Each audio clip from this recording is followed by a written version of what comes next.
करोड़ों दर्शकों का मिल रहा साथ। एमपी की बात एमपी न्यूज के साथ। देश में विपक्षी दल कांग्रेस ने एक नई रणनीति और नई ऊर्जा के साथ एक सियासत को नई दिशा देने के लिए संगठन सृजन अभियान चलाया और उसका नतीजा ये रहा कि हिंदुस्तान के दिल एमपी में लगातार नए अध्यक्षों की सूची जारी हो गई। ऐसे में राजनीति के सबसे बड़े हलचल भरे केंद्र इंदौर में भी नवाचार हुआ। शहर कांग्रेस के अध्यक्ष बनाए गए नगर निगम में नेता प्रतिपक्ष श्री चिंटू चौकसे। कैसे इंदौर की राजनीति की दिशा और दशा बदलने वाली है और कांग्रेस पार्टी के कप्तान बनने के बाद क्या नई रणनीति के साथ वो मैदान में आने वाले हैं, उन तमाम रणनीतियों को भी जानेंगे और ये भी जानेंगे कि लोकतांत्रिक देश में विपक्ष की भूमिका को कितने सशक्त अंदाज में वो निभाने वाले हैं। आज एमपी न्यूज के इस खास सेगमेंट में हमारे साथ होंगे नगर निगम में नेता प्रतिपक्ष और शहर कांग्रेस कमेटी के अध्यक्ष श्री चिंटू चौकसे। चिंटू जी, आपका बहुत बहुत स्वागत है एमपी न्यूज के इस खास सेगमेंट में। ये चेहरा इंदौर की राजनीति का जाना पहचाना चेहरा है और हम हमेशा एक लड़ाकू भूमिका में इन्हें देखते हैं, बात चाहे नगर निगम के गलियारों की हो या फिर विपक्षी दल की आवाज उठाने की। चिंटू चौकसे लगातार विपक्ष की भूमिका में मजबूती से मैदान में डटे नजर आते हैं। अब शहर कांग्रेस के अध्यक्ष बनाए गए हैं। आइए जानते हैं उनके कंधों पर ये जो नई जिम्मेदारी आई है इसका कितना बखूबी से वो निर्वहन करने वाले हैं। चिंटू जी, सबसे पहले तो बधाई आपको, क्योंकि बहुत बेसब्री से इंतजार था कांग्रेस पार्टी की सूची का और आखिरकार ग्रीन सिग्नल आ गया और अब आप शहर कांग्रेस की अध्यक्ष पद की कुर्सी पर बैठे हैं। किस तरह से नई रणनीति और नई ऊर्जा के साथ आप मैदान में आने वाले हैं और कांग्रेस पार्टी के लिए क्या नई रणनीति के साथ आप शहर को जो है देने वाले हैं? देखिए कि जिस तरीके से आदरणीय राहुल गांधी जी ने जी सबसे पहले मध्य प्रदेश में तमाम बड़े बड़े लीडर्स थे जी, तो एक सामान्य परिवार से जिस आदमी का जन्म हुआ आदरणीय जीतू पटवारी जी, बहुत छोटे लेवल से, मेरे ख्याल से उनके फादर तो कोई नेता थे नहीं जी, तो एक सामान्य परिवार से शुरुआत करके राजनीति के मध्य प्रदेश के शिखर तक पहुंचना, मुझे लगता है ये कांग्रेस में ही संभव है, जब जिसके नेता राहुल गांधी जी है, जिन्होंने सामान्य रूप से एक इलेक्शन हारने के बाद भी जी जी जी बहुत बड़ी बात है अपने आप में, क्योंकि इलेक्शन हार जीत, इलेक्शन तो इंदिरा जी भी हारी, इलेक्शन अटल जी भी हारे जी, और इलेक्शन राहुल जी भी हारे। इलेक्शन हारना जीतना कोई उसकी ये नहीं कि उसकी काबिलियत का कोई पैमाना नहीं है, कभी कभी सरकमटेंस बनते हैं ऐसे।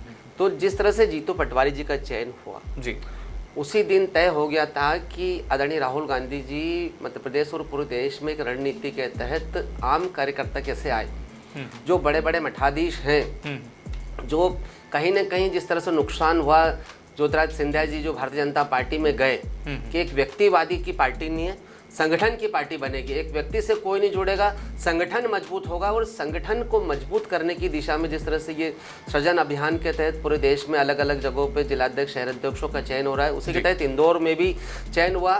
सृजन में भी ऐसा था कि दो तरीके से सृजन हुआ, एक जो राजनीतिक लोगों से पूछताछ की गई, एक जो शहर के तमाम जो बुद्धिजीवी लोग हैं, आप जैसे बड़े लोग हैं, उन लोगों से पूछ के गया। मेरा चयन वो दूसरे जो प्रोफार्मा है जी जी उसी में हुआ। मैं धन्यवाद दूंगा आदरणीय राहुल गांधी जी को, मैं धन्यवाद दूंगा प्रदेश कांग्रेस के अध्यक्ष लोकप्रिय नेता बड़े भाई जीतू पटवारी जी को और तमाम वो शीर्ष नेतृत्व जिन्होंने इस छोटे से कार्यकर्ता को इस काबिल समझा कि इंदौर जैसे महानगर मध्य प्रदेश का सबसे बड़ा शहर जी जी जिसकी जिम्मेदारी मुझे दी है, तो निश्चित रूप से एक बड़ी जिम्मेदारी है, लेकिन मुझे ऐसा लगता है कि मैं बखूबी इसको निभाऊंगा और ताकतवर तरीके से इसमें काम करके दिखाऊंगा। बिल्कुल, हम देखते हैं लगातार शहर में विपक्ष की जब बात आती है तो चंद चेहरे ही हमें नजर आते हैं और मैदान में आप हमेशा अग्रणी भूमिका में रहते हैं। अब आप अध्यक्ष बनने के बाद किस तरह से अपनी सियासी स्टाइल में बदलाव लाने वाले हैं और क्या नई रणनीति, क्या नई ऊर्जा होगी चिंटू जी, और कितना कांग्रेस अब आक्रमण करती हमें नजर आएगी बीजेपी पर? देखिए, जिस तरीके से मुझे जब अपोजिशन का नगर निगम में लीडर चुना गया तब भी जब भी इस प्रकार का चयन हुआ तो जो भी अपोजिशन का लीडर बनना चाहता था वो सब पार्षदों से घर सपोर्ट मांगने के लिए जाने का एक सिस्टम रहा, लेकिन प्रभु की ऐसी कृपा है कि उस समय भी मुझे कहीं जाने की आवश्यकता नहीं पड़ी और मुझे लगता है कि उस समय कांग्रेस के 20 पार्षद थे और 20 में से कम 17 पार्षदों ने मुझको मिलाकर 17 काउंसलर्स ने मुझे सपोर्ट करा था और कमलनाथ जी ने डायरेक्ट मुझे बोला भी कि तुम्हारा सिंगल नाम आया है। ओके। और जो जिम्मेदारी मुझे दी गई थी उसका मैंने बखूबी पूरी ईमानदारी से निर्वहन कर रहा हूँ, ताकतवर तरीके से मजबूत विपक्ष नगर निगम में दिख रहा है किसी भी मुद्दे पे। अभी आपको ध्यान होगा कि इन नगर निगम में कुछ 400-500 करोड़ की सड़क का टेंडर हुआ था। बाकी इश्यूज पे हम भ्रष्टाचार पे इस पे तो लड़ते ही रहते हैं रोज ही, है ना। लेकिन एक बहुत बड़ा इशू आया जब एक ठेकेदार ने नेताओं के नेतृत्व में एक रिंग बनाई और 10%, 9 to 10% अबोव में टेंडर कर दिए। उसका हमने विरोध करा और वो 2 बार रिकॉल हुआ। और नगर निगम को लगभग 25 करोड़ रुपए का उसमें फायदा हुआ। इसी तरह से नगर निगम गांधी हॉल को प्राइवेट हाथों में देना चाहती थी, हमने विरोध करा। बैक टू पेविलियन, हम नगर निगम ने एक बहुत बड़ी गलती करी थी जब नगर निगम के जो अपने अतिक्रमण वाले दस्ते के लोग हैं उन लोगों को सेना जैसी ड्रेस बना दी। हमने विरोध करा, कुछ चंद घंटों में वापस लेना पड़ा। ऐसे ही था सराफा चौपाटी का, कि सराफा चौपाटी बंद कर देंगे, ये कर देंगे। मैं सिर्फ सराफा चौपाटी में घूमने गया कि और बोल दिया वहाँ पे आपके माध्यम से कि अगर इस विषय में कोई निर्णय हुआ तो पूरे इंदौर को राजवाड़ा पे लाके खड़ा कर दूंगा। आज दिन तक सराफा चौपाटी को कोई हिला नहीं पाया। और एक रिसेंटली पूरे शहर का बहुचर्चित मामला है, रीजनल पार्क को 2 करोड़ रुपए सालाना में ठेके देना, वो भी अब 1000% वो ठेका निरस्त होगा और आने वाले समय में उसमें नगर निगम स्वयं काम करेगी और नगर निगम के पास जो संसाधन है उसका हम रिसोर्सेस का उपयोग करेंगे। और जिस तरीके से हम नगर निगम को चाहते हैं कि नगर निगम खुद अपने रिसोर्सेज जनरेट करे, आत्मनिर्भर नगर निगम बने, उस दिशा में हम कदम आगे बढ़ाएंगे। इसी तरह से अगर हम बात करें पार्टी संगठन की तो कांग्रेस बहुत है।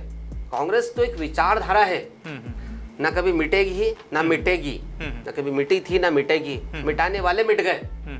अब बात बची कि हम कैसे मजबूत करेंगे। तो निश्चित रूप से अभी मैं पिछले 4-5 दिन से पूरे शहर में अलग अलग लोगों से घूम रहा हूँ। तो लोगों के पास जब मैं जा रहा हूँ तो अलग सी जागृति है।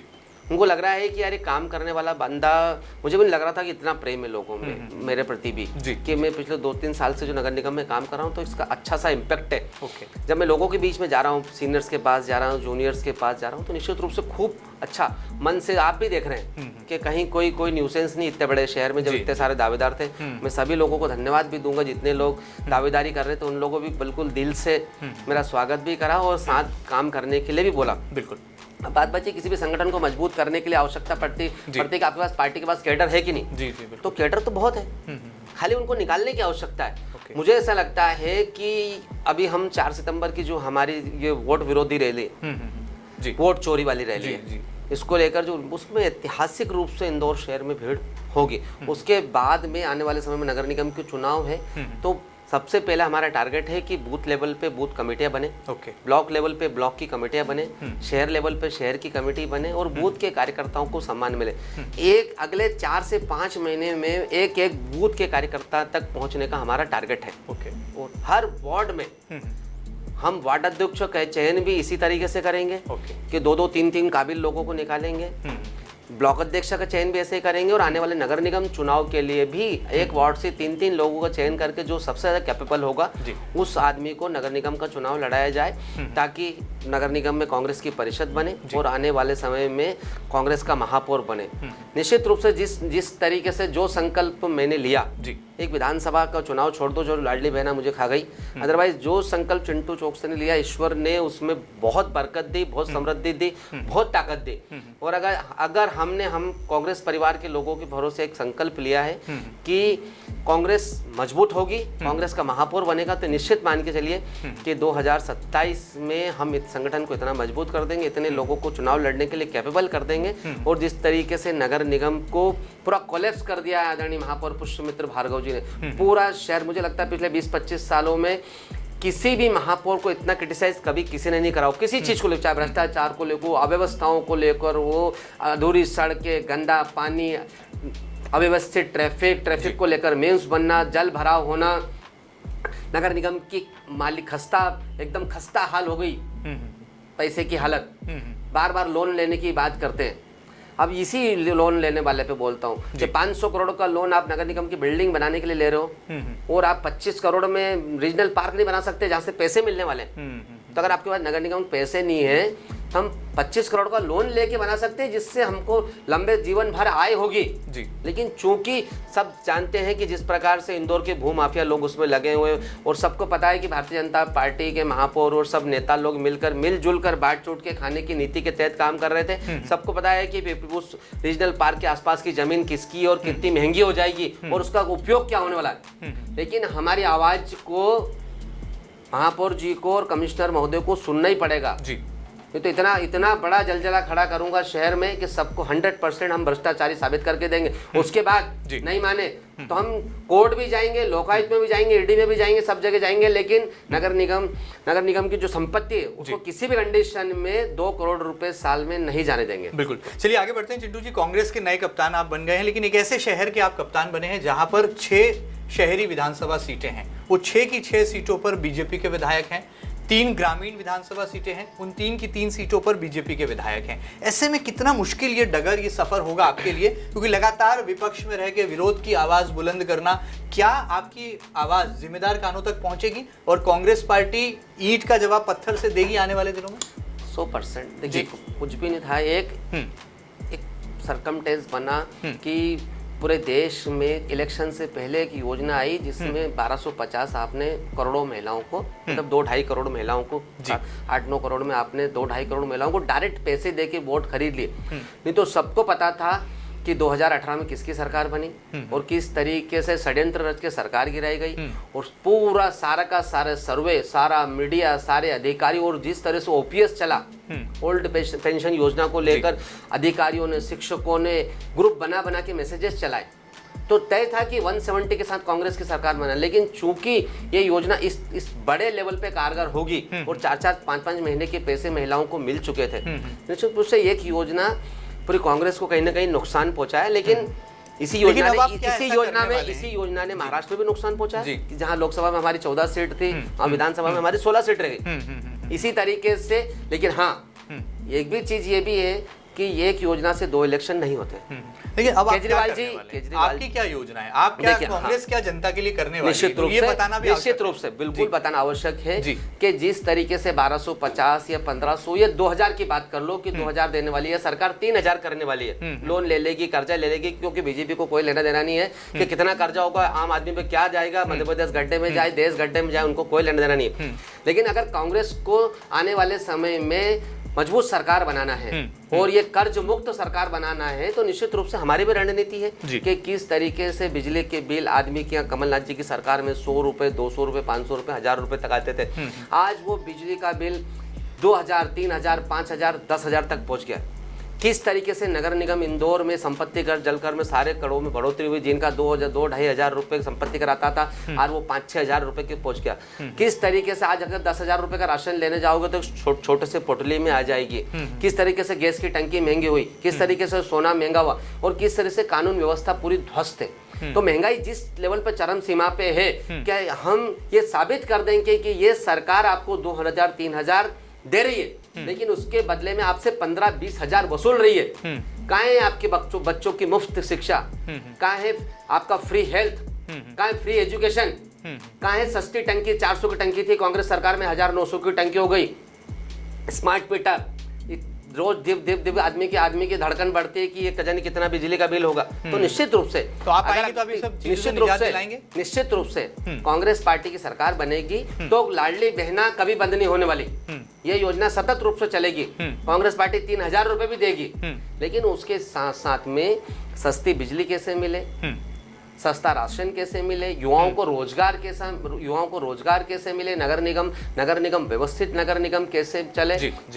आदमी को 30 दिन पानी कैसे मिले, गड्ढा मुक्त सड़क कैसे हो, गंदा पानी से मुक्ति कैसे हो, कानून व्यवस्था जिस तरीके से इंदौर शहर में नशे का व्यापार अपनी चरम सीमा पे है, आदमी अपने आप को इंदौर जैसे महानगर में सुरक्षित कैसे महसूस करे। हमारे परिवार की बहन बेटे रात को अगर 2 बजे भी निकले तो उसको इंदौर में डर महसूस ना। निश्चित रूप से आज भी अगर हम इलेक्शन कराएंगे तो 160-70 के साथ कांग्रेस की सरकार बनेगी। एक चिंटू चौक से कांग्रेस ही नहीं बोल रहा है, आम जनता में अभी से एक लहर बन गई है कि सरकार कांग्रेस की बनेगी, बीजेपी वाले 2000 दे कि 3000 दे। चलिए बहरहाल ये तो भविष्य के गर्त में छुपा है, सरकार किसकी बनेगी, चुनाव जब करीब आएंगे मुद्दे सामने आएंगे और जनता उस आधार पर अपना मतदान करेगी। आगे बढ़ते हैं। चिंटू चौकसे जी, जैसे ही आपके नाम का चयन हुआ, कांग्रेस पार्टी ने, एआईसीसी ने आपके नाम पर मोहर लगाई, तो सबसे पहला आरोप नगर निगम के नेता प्रतिपक्ष चिंटू चौकसे पर लगा कि ये तो पटवारी जी की पसंद है। क्या इन आरोपों में सच्चाई है? वाकई में राहुल जी से पहले आपको प्रदेश कांग्रेस के अध्यक्ष जीतू पटवारी की पसंद बताया गया? देखिए, राहुल गांधी, पूरा सृजन अभियान राहुल गांधी जी का है जी। तो जो राहुल गांधी जी की पसंद में आते हैं, उनके सिस्टम में फिट होते हैं, वही जीतू पटवारी जी की पसंद है। और बात बची जीतू पटवारी जी और मेरी, तो निश्चित रूप से मैं जीतू पटवारी जी की पसंद तो हूँ। क्योंकि जीतू पटवारी जी की पसंद इसलिए हूँ कि संकट के समय में जब पार्टी को आवश्यकता थी तो चिंटू चौक से तन मन धन से, पूरी ईमानदारी, पूरी निष्ठा से, खाली अपोजिशन नहीं, जब शहर कांग्रेस को भी जहां जहां जैसी जैसी आवश्यकता पड़ी तो पल पल पे, डग डग पे, एक एक कदम पे चिंटू चौक से खड़ा था। हर कार्यकर्ता के लिए, पार्टी के लिए, किसी भी समय, किसी भी विषय में जब भी कभी पार्टी ने मुझे बोला चिंटू ये, तो बस नो कभी चिंटू चौक से के मुंह से निकला ही नहीं, ना निकला है ना निकलेगा। तो निश्चित रूप से कोई भी प्रदेश अध्यक्ष होगा तो काम करने वाला आदमी तो उसकी पसंद होगा। तो निश्चित रूप से जीतू पटवारी जी की पसंद तुम्हें हूँ। बिल्कुल, मतलब ये माना जा सकता है कि पटवारी जी का चयन है और राहुल जी की आप पर मोहर लगी है। देखिए, फिर बोल रहा हूँ कि एक होता है जी कि आपने एक किसी आदमी पे स्टैम्प लगा दिया जी कि कोई व्यापारी है, कोई बहुत बड़ा आदमी है जो गांधी भवन को, सब गांधी भवन चलाएगा या पार्टी को फंड देगा। मैं तो मध्यम वर्गीय आदमी हूँ, बहुत सामान्य आदमी हूँ। मैं काम करने के अलावा पार्टी को और क्या दूंगा। एक पसंद वो होती है कि आपने किसी व्यापारी को बना दिया, एक पसंद वो होती है कि आपके साथ जो दिन भर बैग लेके घूमता उसको बना दिया, और एक पसंद वो होती है जो दिन भर पार्टी के लिए काम करता। मैं भी करूंगा, जो दिन भर पार्टी के लिए काम करता, और मैं भी करूंगा चयन ऐसे ही। अगर कार्यकर्ताओं की 100% जिस तरीके से जीतू पटवारी जी और राहुल गांधी जी ने अच्छे लोगों का चयन करा है, हम भी वार्ड लेवल पे वार्ड अध्यक्ष, ब्लॉक अध्यक्ष, आने वाले समय में पार्षद लड़ने वाले लोगों का चयन इसी लेवल पे होगा। और निश्चित रूप से वो चयन डायरेक्टली अपनेपन के साथ होगा। क्यों नहीं होगा? जो काम करेगा वो तो प्यारा है ही। बिल्कुल। चलिए, आप जैसे ही शहर कांग्रेस कमेटी के अध्यक्ष बनाए गए, वैसे ही कांग्रेस के पार्षदों के चेहरे खिल उठे। अब उन्हें लगा कि नगर निगम में नेता प्रतिपक्ष की कुर्सी खाली होने वाली है, क्योंकि चिंटू भैया तो अब गांधी भवन को संभालने वाले हैं। इन बातों में कितनी सच्चाई है, और क्या उनकी ये जो खुशी है, ये कुछ दिनों की खुशी है या फिर ये खुशी जो है गम में बदलने वाली है? आपको क्या लगता है? देखिए, क्या है कि ये सब, मैं तो पार्टी का छोटा कार्यकर्ता हूँ। पार्टी जैसा आदेश करेगी वैसा काम करूंगा। अभी वर्तमान में दोनों दायित्व मेरे पास है और दोनों दायित्व का निर्वहन करने के लिए मैं लगा हुआ हूँ, ताकतवर तरीके से कर रहा हूँ। आने वाले समय में जो भी पार्टी निर्देशित करेगी, जिस लेवल पे भी मुझसे काम कराना चाहेगी, अध्यक्ष के रूप में, वार्ड अध्यक्ष के रूप में, ब्लॉक अध्यक्ष के रूप में, जिस रूप में भी काम कराना चाहेगी, चिंटू चौक से अपनी सामर्थ्य के अनुसार हमेशा काम करेगा। बिल्कुल। एक बड़ा आरोप यहाँ पर लगा कांग्रेस संगठन पर, जब कहा गया कि कांग्रेस सृजन अभियान है, सृजन से जो है नेता निकलेगा, सृजन से कार्यकर्ताओं की पसंद पूछी जाएगी और सृजन के माध्यम से जो मंथन होगा तो अमृत बाहर आएगा। लेकिन कई बार आरोप लगे कि ये जो सृजन था ये तो विसर्जन में तब्दील हो गया।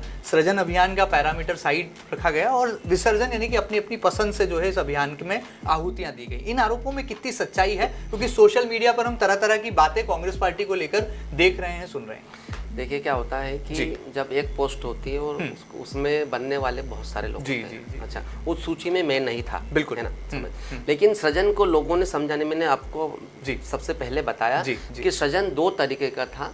एक जो कार्यकर्ताओं से पूछा गया, एक, और दूसरा जो मोस्ट कैपेबल कौन है, जिसमें योग्यता जो संघर्ष कौन कर रहा है लंबे समय से। अगर संघर्ष की बात करोगे, पिछले 2-3 साल के रोड पे लड़ने की बात करोगे, आंदोलन की बात करोगे, तो मुझे लगता है निश्चित रूप से चिंटू चौकसे का नाम सबसे पहले आएगा। 90:10 के रेशो में आएगा। जब मेरे से किसी का मुकाबला करोगे आपके रोड पे संघर्ष करने के मामले में, या भारतीय जनता पार्टी किन लोगों को दिक्कत दे रही है, लगातार हम नगर निगम में कांग्रेस पार्टी की आवाज किस तरह से बुलंद कर रहे हैं, और लगातार किस तरह से भ्रष्टाचार, अन्याय, अत्याचार के खिलाफ हम लड़ रहे हैं, और किस तरीके से जहां मेरा काम नहीं है, जहां मुझे लगता है कि मुझे पूरी ताकत से नहीं, जहां मुझे लगा, सुरजीत चड्डा जी ने मुझे बोला चिंटू यहाँ लगना है, चिंटू चौक से वहां लग गया। जीतू पटवारी जी ने बोला ये करना है, हो जाएगा। तो निश्चित रूप से सृजन दो पार्ट से बना है। ये सेकंड सृजन जो है कि जमीन पे कौन एक्टिव है, कौन कैपेबल है। ऐसा नहीं कि वो लोग कैपेबल नहीं है, सब कैपेबल थे, लेकिन चूंकि पिछले 1.5-2 साल से तो बहुत ज़्यादा ताकतवर तरीके से हम एक के बाद लगातार आंदोलन किए जा रहे थे, तो निश्चित रूप से मैं उस सृजन का हिस्सा हूँ जो रोड पे ताकतवर तरीके से लड़ रहा था। ऐसा नहीं कि वो नहीं लड़ रहे थे, लेकिन चूंकि मेरे पास जिम्मेदारी थी नगर निगम की, तो मैं दिख रहा था लड़ते हुए। उसी के तहत मैं डे 1 ओजला जी ने मुझे बोला था जी कि हाँ कि आप आवेदन नहीं कर रहे हो। मैं और ओजला जी एक गार्डन में बैठे थे एयरपोर्ट रोड पे, कि नाम बोले आप राजू भैया का नाम बोल रहे हो, ये और लोग भी बनना चाहते हैं, लेकिन सजन में बोले नाम तो आपका आ रहा है, आपका आ रहा है। मैंने आपको पहले ही बताया। हाँ, तो मैंने बोला सर कि पार्टी जो समझेगी उचित, लेकिन अभी मैं चाहता हूँ कि मेरे दोस्त राजू भद्रे जो पार्षद है, जिनने 5 बार के पार्षद को पहली बार कांग्रेस वहाँ से उनको हराया, उनको मौका मिलना चाहिए। वो मेरे से ज़्यादा कैपेबल है, लेकिन हम दोनों की बात एक ही है। बिल्कुल, आप एक सिक्के के दो पहलू, 100% एक सिक्के के दो पहलू, और वो जीवन पर्यंत ऐसे ही रहेगा। हमारे लिए कोई पद वद ये वो बहुत छोटा मुद्दा है, लेकिन चूंकि परिस्थिति ऐसी निर्मित हो रही थी कि मुझे लग रहा था कि पार्टी मुझे जिम्मेदारी देगी, तो मैंने फिर जो पार्टी ने आदेश दिया उसका पालन किया। बिल्कुल। शहर कांग्रेस कमेटी के अध्यक्ष चिंटू चौकसे जी के सामने एक बड़ी चुनौती ये भी है कि नाराज नेताओं को कैसे मनाएंगे। कहा जा रहा है, गलियारों में चर्चा है कि कांग्रेस के नेता अमन बजाज नाराज हैं, कहा जा रहा है कि अरविंद बागड़ी नाराज हैं, कहा जा रहा है कि पूर्व के अध्यक्ष सुरजीत सिंह चड्ढा की जो है सुनवाई नहीं हो रही है। ऐसे नाराज नेताओं की फहरिस्त है, मैं नाम नहीं ले रहा हूँ। क्या इनको मनाने का कोई फॉर्मूला आपने तैयार कर लिया है? मैं सबसे मिल लिया हूँ जी, है ना, और सब मेरे भाई है जी। ऐसा कोई भी नहीं है जिससे मेरे पारिवारिक रिश्ते नहीं है। और आप समझिएगा, जब एक चीज रहती है, कोई सी भी चीज जी, हमारे घर में झगड़े हो जाते हैं, बड़े भाई को शर्ट दिला दो, छोटे वाले को नहीं दिलाया तो बोलेंगे पापा मेरे को नहीं दिलाया। तो ये तो इतनी बड़ी पॉलिटिक्स, और इतना इंदौर शहर के इतना बड़ा सम्मान वाला पद है, और सब लोग कैपेबल थे। चयन निश्चित रूप से पार्टी ने मेरा करे, बात अलग है, लेकिन चूंकि आने वाले समय में इलेक्शंस हैं, तमाम चीज़ें हैं, और जो मेरा काम करने का तरीका है कि सबको साथ में लेके चलना है, प्रेम से, अपनेपन से सबके साथ, तो सब समाहित है। और ये बोल नहीं रहा हूँ, आने वाले समय में पूरी पार्टी एक जाजम पे दिखेगी, साथ काम करते हुए दिखेगी, और कहीं किसी प्रकार की कोई नाराजगी नहीं। सब ने दिल से, अमन के घर गए हम 1 घंटे बैठे, दीपू यादव जी के घर गए, उनकी माता जी से मिलवाया, आधे पौन घंटे बैठे, और अभी एक आंदोलन कर रहे हैं हम लोग 4 तारीख को, तो दीपू यादव जी 100 बस भी दे रहे हैं उसमें आंदोलन के लिए अपनी तरफ से। मतलब सारे रूठे हुए नेता मान गए हैं, ये कहा जा सकता है। कोई रूठा ही नहीं था। अच्छा। लेकिन आप समझना कि कोई भी चीज होती है, थोड़ी तकलीफ तो होती है। जब 4 लोग 5 लोग कंटेस्ट करते हैं किसी चीज को लेकर प्रतियोगिता में, जब कोई भी अगर दौड़ भी लगाता है, एक जीतता है ना, और बाकी लोग फर्स्ट टू सेकंड सब आते हैं, सबको कुछ न कुछ तो निश्चित रूप से हम जब संघर्ष करेंगे तो आने वाले समय में सरकार बनेगी, सबको कहीं ना कहीं जनता की सेवा करने का अवसर मिलेगा। अच्छा, ये बात बताइए कि शहर कांग्रेस कमेटी के अध्यक्ष चिंटू चौकसे जी को कभी कोई भय तो नहीं सताता है? क्योंकि आप जिस विधानसभा से आते हैं वो है विधानसभा नंबर 2, और वहाँ के विधायक हैं बीजेपी के रमेश मेंदोला, जिन्हें दादा दयालु भी कहते हैं। वहीं पर काबीना मंत्री कैलाश विजयवर्गीय जी का भी निवास है। तो सीधी टक्कर आप विजयवर्गीय और मेंदोला से लेते हैं, कहीं कोई चिंटू चौकसे को भय तो नहीं सताता है? कहीं कुछ नहीं है ना, सब अच्छे लोग हैं, है ना। गुंडे बदमाश सब शहर में खत्म हो गए, कहीं कोई सब्जेक्ट ही नहीं इस प्रकार का कि कोई भय डर का कोई माहौल हो। 3 बार का पार्षद हूँ उसी विधानसभा से, पूरी विधानसभा का चुनाव हुआ, पिन ड्रॉप रहा, कोई सिंगल इंसिडेंट नहीं हुआ कि कहीं कोई झगड़े टंटे कुछ भी। तो इसलिए इस प्रकार का कुछ भी नहीं है कि डर भय ये वो कुछ नहीं है, कहीं कुछ भी, और सब अच्छे लोग हैं, बढ़िया। आप इसी दबंगई से, निडरता से लगे रहेंगे मैदान? 100%, और जो काम करेगा वो आगे बढ़ेगा। और निश्चित रूप से जब कभी हमसे जिसने जिस तरीके से बात करी, हमने हमेशा उसको उसी तरीके से जवाब भी दिया, हमेशा। लेकिन हम देखते हैं कि लगातार कई बार विवाद की स्थितियां बनती हैं, मारधाड़ हो जाती है, पड़ोसी से भिड़ लेते हैं आप, अस्पताल तक बात नौबत चली जाती है, आपको जेल भी जाना पड़ता है। ऐसी लड़ाइयाँ जब होती है, क्या ये राजनीतिक लड़ाई है या फिर ये व्यक्तिगत लड़ाई में तब्दील हो जाती है? इसके बारे में भी खुलासा कर ही दीजिए, अब अध्यक्ष बन गए पार्टी के। तो देखिए क्या है कि वो कोई झगड़ा ही नहीं था। अच्छा। बच्चों का झगड़ा था, मैं तो भंडारे में था, पूरे शहर ने देखा। लेकिन ये बिल्कुल गलत परंपरा है पार्टी सरकारी। देखिए व्यवस्थाएं सब बदलती रहती है। अब अगर आप आम का पेड़ बोओगे तो आम ही मिलेगा, खजूर का पेड़ बोओगे तो चाहू नहीं मिलेगी कभी भी। तो हर राजनीतिक आदमी को कोई भी किसी के खिलाफ कोई भी षड्यंत्र रचने से पहले हमेशा सोच समझ के रचना चाहिए कि आज के बाद कल भी है। दुख इतना ही दो जितना सहन कर पाओ, हम तो सब संकट परेशानी में सब आगे बढ़ रहे हैं, सब सहते हुए, हमारे राजू की जिला बदर हो, उसकी 307 हो, हमारी 307 हो, सब ये षड्यंत्र। लेकिन जब व्यवस्थाएं चेंज होगी तो निश्चित रूप से आदमी को सहने के लिए भी तैयार रहना चाहिए। तो ये चेतावनी है चिंटू चौकसी जी की। हाँ, लेकिन मेरा फिर मानना है कि मैं तो बहुत नरम दिल आदमी हूँ। मेरे मन में कभी किसी के लिए कोई नफरत है ही नहीं। मैं तो सब भूल चुका कि इंसिडेंट था, हो गया, सब खत्म हो गया और ईश्वर ने बहुत जल्दी सब सेटल कर दिया। लेकिन जो करने वाले हैं उनको सद्बुद्धि दे, क्योंकि जिन ने मैंने इतिहास में, मैंने कॉलेज के ज़माने से आज तक जिन लोगों ने बिना वजह मुझे तकलीफ बुलाई, उनकी हस्तियाँ मिट गई अपने आप ही। भगवान जाने इनको कौन बचाएगा। मैंने कुछ करा ही नहीं, मैंने कुछ नहीं करा, वो ईश्वर ने ऐसा डंडा चलाया ऊपर से कि अपने आप ही सब हस्तियाँ मिट गई।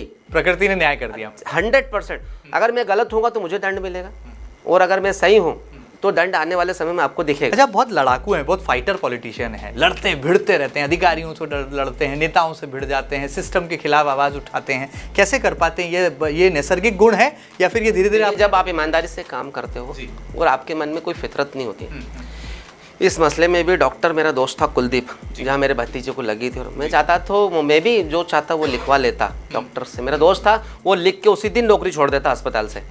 एक बार लिख दिया, उसके बाद तो बात खत्म हो जाती है, कुछ भी नहीं बचता। लेकिन चूंकि मेरे मन में षड्यंत्र है ही नहीं, जब आप षड्यंत्र के बगैर पूरी निष्ठा ईमानदारी से किसी भी काम को करने के लिए जब आगे बढ़ते हो तो अपने आप उसमें आपको एनर्जी मिलती है, ईश्वर शक्ति देता है उसमें आपको कि आगे बढ़ो। और जब सच्चाई रहती है उसमें तो कोई उसको डिगा नहीं सकता। मैं बोल रहा हूँ, जीवन में मैंने सिर्फ एक ही बार तकलीफ पाई है, वो है विधानसभा का चुनाव। जिसको मेरे अंदर घुसा हुआ है, वो जीतूंगा तभी खत्म होगा। मतलब अगला चुनाव आप फिर 2 नंबर से लड़ने वाले? 100% लड़ूंगा और जीतूंगा। टिकट की घोषणा आज ही नहीं, मैंने नहीं, पार्टी देगी मुझे, पार्टी मुझे देगी तो 100%। क्योंकि अभी अन्य व्यवस्थाएं चेंज होने वाली, 3 सीटें बढ़ने वाली है, कब क्या होगा क्या नहीं होगा। हाँ, लेकिन उसके बाद भी पार्टी मुझे जहाँ से मौका देगी, डरने भागने का तो कोई काम ही नहीं है। जब 2014 में मोदी जी की लहर पीक पे थी, सब बड़े बड़े नेता मुझे हराने के लिए लगे थे, तब उस समय कुछ नहीं हो पाया। फिर बोल रहा हूँ, एक योजना जिसने कांग्रेस पार्टी को नुकसान पहुंचाया, भारतीय जनता पार्टी के नेता जीते नहीं, एक योजना ने उन सबको जिता दिया। संजय शुक्ला जी जैसे ऐसे नेता जिन लोगों ने जितने वोट चाहिए तो उन लोगों को तो उन्होंने यात्रा करा दी, लोगों के घर गए, एंड संपर्क। मुझे लगता है सबसे एक्टिव एमएलए जीतू पटवारी जी के बाद वही थे। उनकी इतनी बड़ी हार, तो वो तो अब दूसरी पार्टी में चले गए। क्या उनको वापस लाएंगे? ऐसे नेताओं के घर वापसी चिंटू चौकसी जी कराएंगे जो नेता दल बदल कर चुके हैं? देख, निश्चित रूप से आने वाले समय में वापसी होगी, लेकिन ये चूंकि बड़े नेताओं को, मैं तो छोटा कार्य करता हूँ, तो ये निर्णय तो पीसीसी करेगी। लेकिन निर्णय आप करेंगे, लेकिन माध्यम आप भी होंगे। संजय शुक्ला हैं, विशाल पटेल हैं, तमाम बड़ी नेताओं की फहरिस्त है। अक्षय बम है। नहीं, अक्षय बम कभी नहीं। अच्छा, अक्षय बम जैसे लोग कभी नहीं चाहिए। अक्षय बम जैसे लोग कभी आपकी पार्टी में वापस आ पाएंगे? कभी भी नहीं। 100 करोड़, 500 करोड़, 1000 करोड़ देगा तो भी इस प्रकार के लोगों को कभी पार्टी नहीं लेगी, कभी नहीं। और संजय शुक्ला और विशाल पटेल के लिए रास्ते खुले हैं, दरवाजे खुले? निश्चित रूप से वो जीतू पटवारी जी तय करेंगे। लेकिन मुझे लगता है कि राजनीति में अगर अच्छे लोग इधर से उधर हो गए हैं तो हम लोग भी प्रदेश अध्यक्ष जी से निवेदन करेंगे कि अगर मन परिवर्तित होता है बड़े लोगों का। कहावत भी है, सुबह का भूला शाम को घर आ जाए तो भूला नहीं कहा। फिर बोल रहा हूँ, यह निर्णय में मेरे अधिकार क्षेत्र का नहीं है, लेकिन पहल आप करेंगे। अगर मुझे पीसीसी बोलेगी कि इस दिशा में काम करना तो करूंगा। अभी तो इस प्रकार की कोई बात हुई नहीं। चलिए, बहुत बेबाक भी हैं, निडर भी हैं और बड़े सूझबूझ के साथ सियासी सवालों के जो है सियासी जवाब दे रहे हैं शहर कांग्रेस कमेटी के नए अध्यक्ष कप्तान चिंटू चौकसी जी। चिंटू जी, ज़्यादा समय नहीं लेंगे, लेकिन बीजेपी कितनी बड़ी चुनौती आपको इंदौर शहर में नजर आती है? और आप अब शहर कांग्रेस के अध्यक्ष हैं, तो बीजेपी के नगर अध्यक्ष सुमित मिश्रा हैं। कितना बड़ा ये पॉलिटिकल फाइट होगा? सुमित मिश्रा बतौर बीजेपी के अध्यक्ष कितनी बड़ी चुनौती है, और भारतीय जनता पार्टी इंदौर में कांग्रेस के लिए क्या कोई चुनौती का पहाड़ है? देखिए, फिर हम कहीं ना कहीं 1994 में जब इलेक्शन हुए थे, जब हम सब, हमारे पार्षद सब इंडिपेंडेंट लड़े थे, उसके बाद भी कांग्रेस की परिषद बनी थी, मधुकर वर्मा जी महापौर बने थे, 8 में से 6 एमएलए कांग्रेस के हुआ करते थे। ठीक है, हमारी गलतियों के कारण हमने नुकसान पाया। निश्चित रूप से कि आज की बात करेंगे तो भारतीय जनता पार्टी स्ट्रांग है, लेकिन जिस प्रकार से जीतू पटवारी जी ने पिछले 1.25 साल में उनके कार्यकाल संभाला और इतने बड़े मध्य प्रदेश में बड़े बड़े नेताओं के बीच में अपनी मजबूत इमेज बनाई, एक लड़ाकू इमेज बनाई कि अगर एक वार्ड के अध्यक्ष को, एक बूथ के अध्यक्ष को दिक्कत आएगी तो जीतू पटवारी जी पहुंचेंगे। उसी के कारण है कि पूरे मध्य प्रदेश में एक चहल हो गई। आप सोचना कि जिस पार्टी की 21 साल से सरकार ना हो, उसके बाद भी जब हम शहर अध्यक्ष के चयन की बात करते हैं, जिला अध्यक्ष के चयन की बात करते हैं, तो 8-8, 10-10 लोग खड़े हो जाते हैं। हम वार्ड अध्यक्ष की बात करते हैं, हम पार्षद की बात करते हैं, तो 10-10, 20-20 लोग चुनाव लड़ने के लिए खड़े। तो कहीं कोई कमी पेशी नहीं, खाली एक चीज़ है कि हम इसको सबको एक धागे में पिरोना है, एक मजबूत स्ट्रक्चर खड़ा करना है।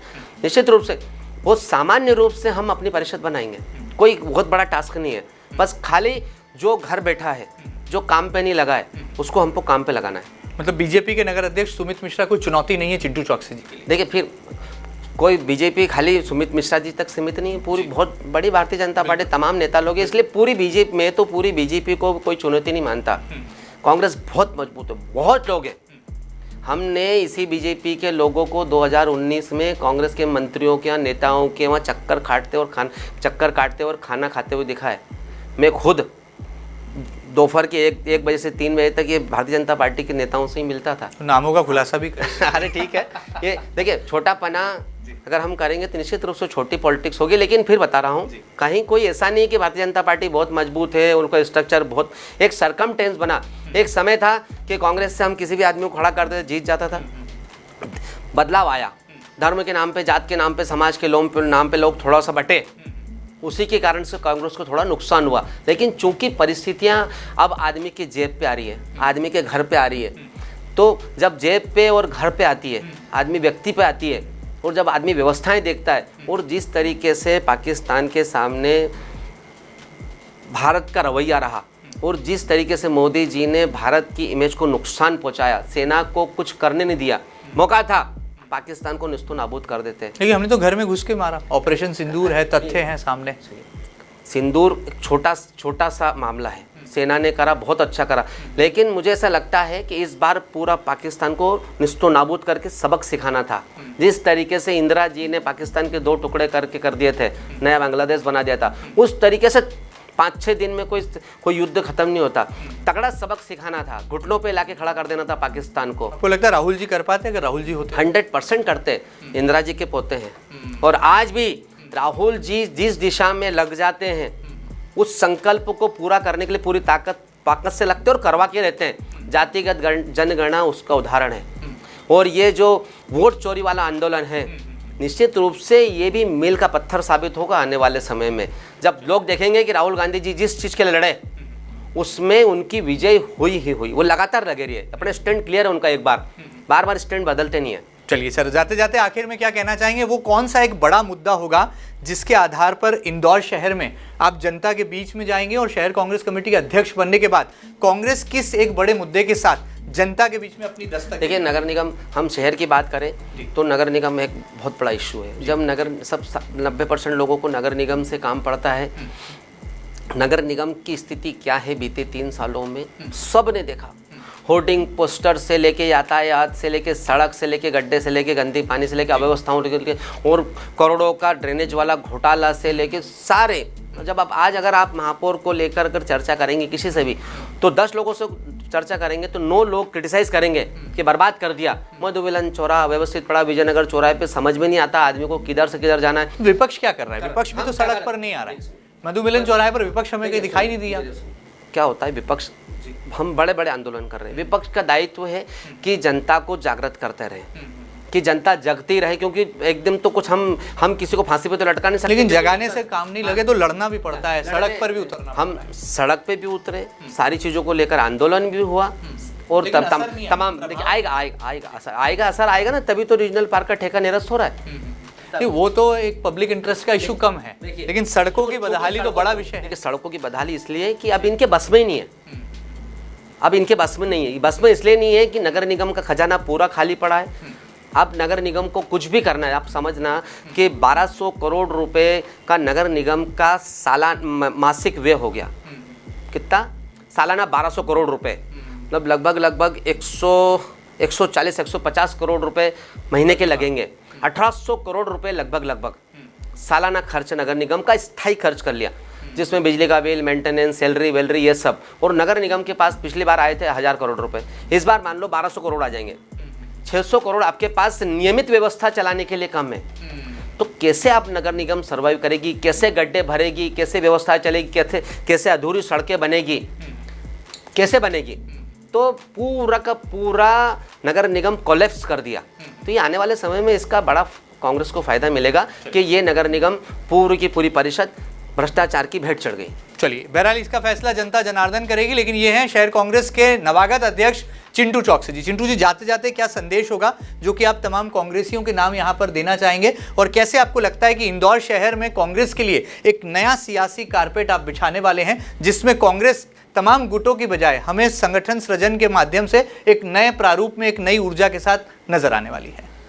निश्चित रूप से आपके माध्यम से मैं सब कांग्रेस परिवार के लोगों से निवेदन करूंगा, आग्रह करूंगा कि आओ सब हम मिलजुल कर बूथ लेवल से लेकर शहर लेवल तक एक मजबूत कांग्रेस की स्थापना करें। और निश्चित रूप से करेंगे, और आने वाले समय में नगर निगम में कांग्रेस की परिषद बनेगी, महापौर बनेगा, और हम इंदौर शहर के लोगों की सेवा करेंगे। बात बची राजनीति में गुटबाजी, तो राजनीति में छोटी मोटी उछल कूद तो चलती रहती है। भारतीय जनता पार्टी में आपको सबको पता होगा कि किस तरीके से 2 नंबर 4 नंबर की लड़ाई है, किस तरीके से अभी नेता लोग अपने घर खाना खाने बुला रहे, कितने लोग पहुंच रहे और कितने लोग नहीं पहुंच रहे, ये किसी से छुपा नहीं है।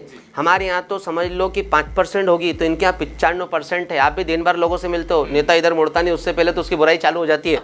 ये सत्यता है 100%।